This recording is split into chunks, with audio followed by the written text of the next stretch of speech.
Itinaas na kahapon ng Office of Civil Defense o OCD Bicol ang red alert status sa buong rehiyon dahil sa banta ng severe tropical storm Opong. Ayon kay Grimil Naz, tagapagsalita ng naturang kagawaran sa rehiyon, nangangahulugan ito na naka-full monitoring na sila at lahat ng disaster response clusters gaya ng Philippine Army, Philippine Air Force, Philippine Navy, Philippine National Police Bicol at Philippine Coast Guard, provincial, city at municipal DRRMCs ay kailangan ng maghanda sa posibilidad ng pagsasagawa ng preemptive evacuation sa mga residente na nasa flood, landslide at lahar-prone areas. Nangangahulugan din ito na naka-standby na ang lahat ng emergency resources ng pamahalaan para masiguro ang seguridad ng publiko gaya ng communication systems. Naka-activate na rin ang DOH, DSWD, DICT at Joint Task Force Bicolandia na tutugon sa mga pangangailangan ng evacuees.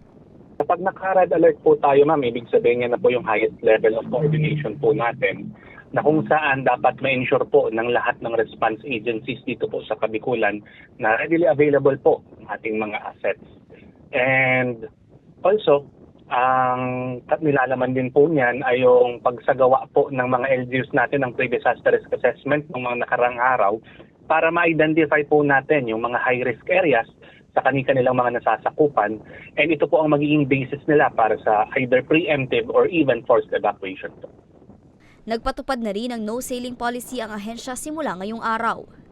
Si LGU po ang hinihintay po namin na makapagbigay po ng report po sa amin at yun po yung magiging basis po natin sa magiging expected, if ever po, na number ng mga mag-e-evacuate po sa Kabikulan. Ang ating mga LGUs ay magsasagawa ng rapid damage assessment and needs analysis para malaman po natin kung ano yung mga pangangailangan po nila na i-relay po sa amin sa regional level at agad nating matugunan yung needs ng general population po.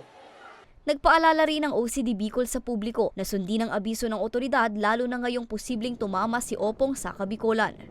Para sa mga balitang Tatak, Bicol, Angeline Dagta.